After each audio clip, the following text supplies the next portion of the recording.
Bonjour et bienvenue dans J'aime l'écho, l'émission qui donne la parole au chef d'entreprise. Alors lui, le chef de plusieurs entreprises, j'ai envie de dire, c'est Laurent Giovacchini. Bonjour. Bonjour Nicolas. Président de la Fédération Syntec, vous êtes directeur adjoint de Soprasteria, c'est du conseil en transformation numérique, inutile de vous présenter. Également membre du conseil exécutif du MEDEF, où vous co-présidez la commission souveraineté et sécurité économique des entreprises. Vous avez publié chez Duno les nouveaux chemins de la croissance. Vous me direz quels sont ces nouveaux chemins.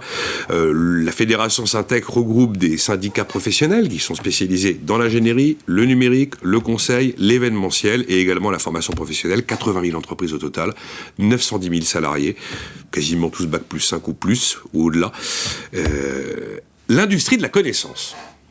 On a toujours ce mot-là à la bouche. Vous y mettez quoi, l'industrie de la connaissance, à l'intérieur ? L'industrie de la connaissance, pour moi, ce sont les services à forte valeur ajoutée, les services immatériels, les métiers, je dirais, de l'intelligence productive, si je voulais être un peu immodeste. Ce sont des métiers qui regroupent effectivement les activités que nous maîtrisons au sein de la Fédération Syntec. Vous en avez parlé, le numérique, l'ingénierie, le conseil, l'événementiel, la formation professionnelle. Ce sont aussi d'autres métiers de services à forte valeur ajoutée, les télécoms, la communication, la banque, l'assurance. Et c'est quelque part une industrie qui est dans l'angle mort aujourd'hui des politiques et dans l'angle mort des médias. Je suis complètement d'accord avec vous, mais j'irai même plus loin d'ailleurs, mais allez-y. Pour les politiques, pour les médias, hors des start-up et de l'industrie classique, point de salut. Les start-up, ça fait partie, bien sûr, de l'industrie de la connaissance. L'industrie, loin de moi l'idée de me battre contre la nécessaire réindustrialisation de la France, et nos métiers peuvent et vont beaucoup y contribuer. Mais mon livre vise à montrer que cette industrie de la connaissance mérite d'être sortie de cet angle mort, mérite d'être beaucoup mieux mise en évidence. Vous dites angle mort, et je vais reprendre l'un des combats de Laurent Alexandre que vous connaissez. Il considère que la France et l'Europe, on rate objectivement le virage des NBIC. C'est-à-dire nanotechnologie, biotechnologie, sciences de l'information, sciences cognitives, et que si on rate ce virage, alors à ce moment-là, on va devenir le filet de la table de ping-pong USA-Chine. Cette industrie de la connaissance, elle est clé. Et c'est ça, les NBIC, c'est là que ça joue. Elle est clé sur énormément d'enjeux pour cheminer sur ces nouveaux chemins de la croissance que j'appelle de mes voeux. Elle est clé dès qu'on parle de réconciliation des Français avec le progrès scientifique et technique. Elle est clé si on parle formation, et notamment enseignement supérieur. Elle est clé si on parle de la coopération nécessaire entre l'État et le monde économique sur un certain nombre de grands enjeux à long terme. Elle est clé si l'on parle de souveraineté économique et de souveraineté numérique. Elle est clé si on parle de réindustrialisation. Elle est clé si on parle de revitalisation des villes moyennes ou encore de transition écologique. Tous ces enjeux... C'est votre livre, ce que vous venez de décrire. Ce sont les différents chapitres du livre. Vous avez vu que les différents chemins que vous avez cités, il n'y en a pas un seul qui est dans le débat présidentiel, pratiquement. Il n'y en a pas un seul qui est dans le débat présidentiel. Alors, il y en a eu un peu... Ou pas suffisamment. Sur les sujets de souveraineté, on le voit avec le projet de la présidence française de l'Union européenne, où le président de la République met un peu en avant ces sujets. Oui, ne rêvons pas non plus. Mais il ne passionne pas nos concitoyens, et on doit...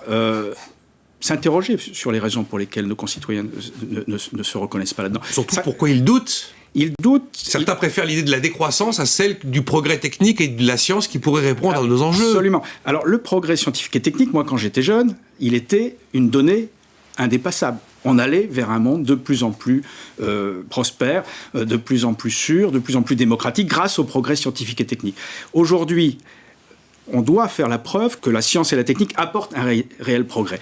On a vu que ça pouvait ne pas être toujours le cas. Il y a eu des scandales, il y a eu des erreurs, il y a eu des cheminements scientifiques et techniques qui ont été des impasses. C'est à quoi, par exemple ? Scandale du Mediator, du Distilben, le nuage de Tchernobyl qui s'arrête à la frontière, etc.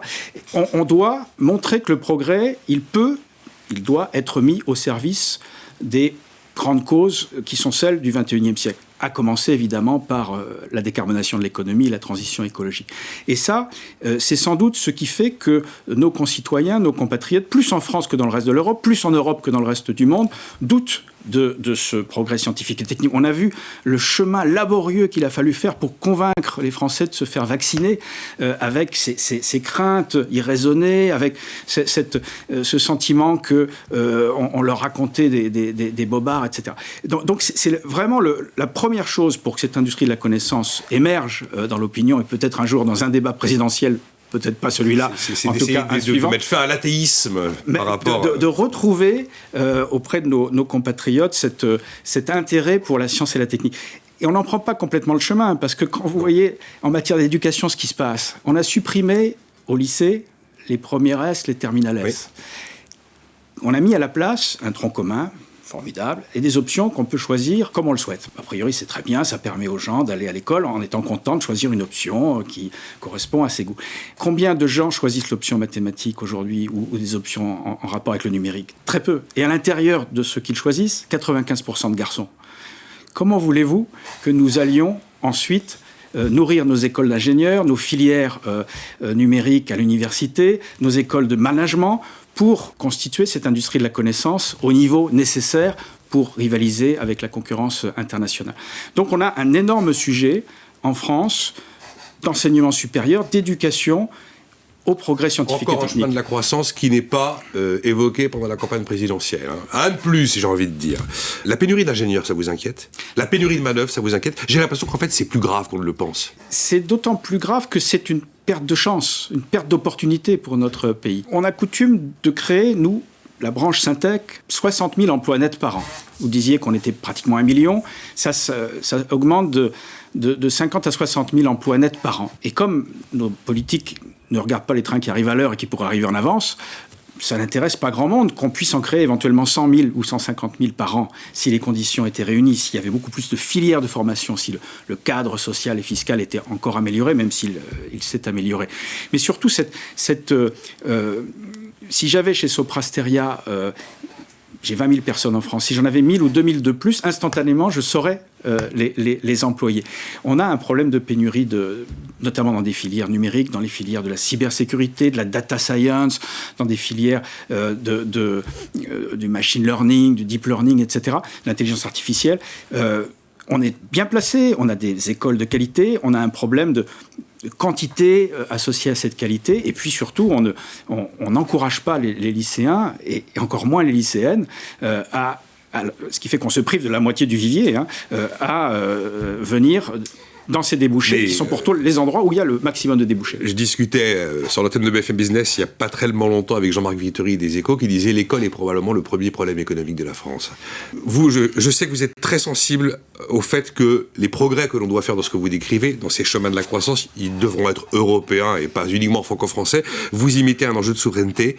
Est-ce que vous faites partie de ceux qui commencent à penser qu'il faut éviter les GAFA? On n'en a pas en Europe. On n'a pas de GAFA. On les aura pas. On n'a pas de BATX, on n'en aura pas. Mais qu'est-ce qu'on a en Europe? Apple vaut 3 000 milliards de dollars, plus que le PIB de la France. On n'aura pas Apple. On n'aura pas Apple.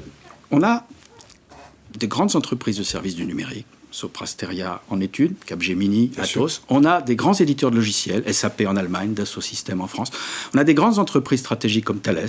On a un tissu de start-up et maintenant de licorne qui n'est pas ridicule. On a des domaines où l'on peut créer des leaders mondiaux, où la messe n'est pas dite. Les grandes plateformes B2C, on ne va pas y aller. Ça, c'est pour les hyperscalers, c'est pour les grands gatekeepers, comme l'on dit, c'est les GAFA. Là, la messe est probablement dite, et c'est par la régulation européenne, les fameux DMA, DSA, etc. Digital Market Act, Digital Service Act, voilà, c'est donc les travaux juridiques de Thierry Breton à la Commission. C'est comme ça qu'on va pouvoir encadrer ces grands gatekeepers. En revanche, pour tout ce qui est business to government, mais surtout business to business, l'industrie du futur, l'industrie 4.0, la messe n'est pas dite. Avec des technologies comme la 5G, le edge computing, avec un certain nombre d'acteurs français et européens, on peut, si l'on y met les investissements nécessaires, et là l'État stratège a un rôle à jouer. On est d'accord. L'État stratège et l'Europe stratège ont un rôle à jouer. On peut gagner un certain nombre de batailles et peut-être certaines guerres. Les nouveaux chemins de la croissance. Voilà, Laurent Giovacchini, le président de la Fédération Syntec. C'est un livre plein d'espoir. Ça fait du bien. Merci d'avoir été avec nous. Merci beaucoup.